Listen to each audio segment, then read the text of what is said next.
ছাত্র অভ্যুত্থানের পর থেকে নিজের দল আওয়ামী লীগকে বিপদে ফেলে স্বার্থপরের মতোই ভারতে পালিয়ে বেঁচেছেন সাবেক প্রধানমন্ত্রী শেখ হাসিনা। তার পালানোর পর কার্যত ধ্বংস হয়ে গেছে তার ক্ষমতাসীন দলগুলো। আওয়ামী লীগ আর ছাত্রলীগ নিষিদ্ধ হওয়ার পর বিভিন্ন হেভিওয়েট নেতানেত্রীরাও পালিয়েছেন যে যার মতো করে, এমনকি ধরা পড়ে কারাগারে বন্দীও হয়েছেন অনেকে। আর তাদের অপরাধের মাসুল গুনতে হচ্ছে নিরপরাধ বাবা মা, ভাই বোন আর স্ত্রী সন্তানদের। তেমনি এবার এমন এক হৃদয় বিদারক ঘটনা ঘটেছে যা রীতিমতো নাড়া দিয়ে গেছে গোটা এলাকাবাসীকে।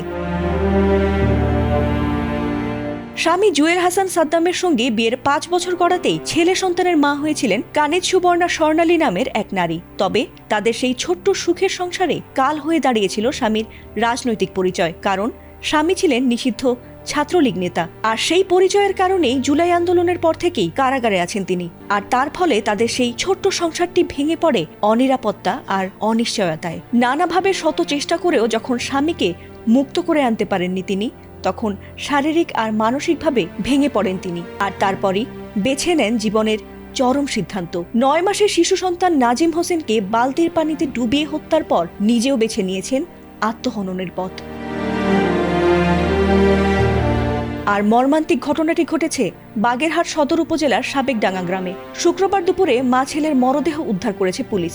আর ঘটনাটি ছড়িয়ে পড়তেই যেন কান্না থামছে না স্বর্ণালীর স্বজনদের ধারণা, দীর্ঘদিন ধরে স্বামী কারাবন্দী থাকায় হতাশাগ্রস্ত হয়ে তিনি এমন কাণ্ড ঘটিয়েছেন।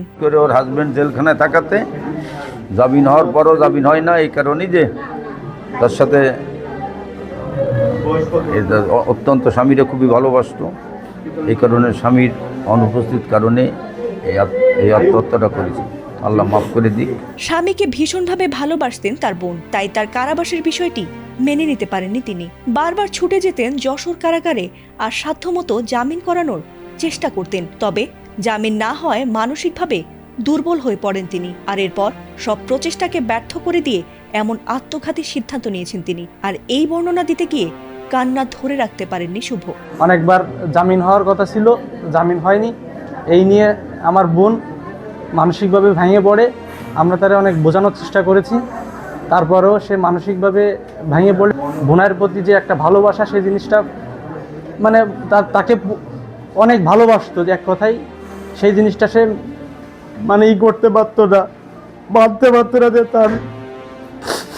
তাকে জেলে রয়েছে। সেই সময়টা যে সে কীভাবে কাটাইছে, মানে মেইনলি একাকিত্ববোধ করার কারণে হচ্ছে সেই ঘটনা ঘটাতে বাধ্য হয়েছে। এছাড়াও এলাকাবাসীও যেন বিশ্বাস করে উঠতে পারছিলেন না যে তাদের প্রতিবেশী শান্ত স্বভাবের স্বর্ণালী এমন চরম সিদ্ধান্ত নিতে পারেন। পুলিশ জানিয়েছে, ময়নাতদন্তের জন্য মরদেহ দুটি বাগেরহাট জেলা হাসপাতালে পাঠানো হয়েছে। মূলত ময়নাতদন্তের পরই মৃত্যুর সঠিক কারণ জানা যাবে। এ ঘটনায় এখন পর্যন্ত কোনো অভিযোগ পাওয়া যায়নি, আর আইনগত ব্যবস্থা প্রক্রিয়াধীন রয়েছে বলেই জানিয়েছে পুলিশ।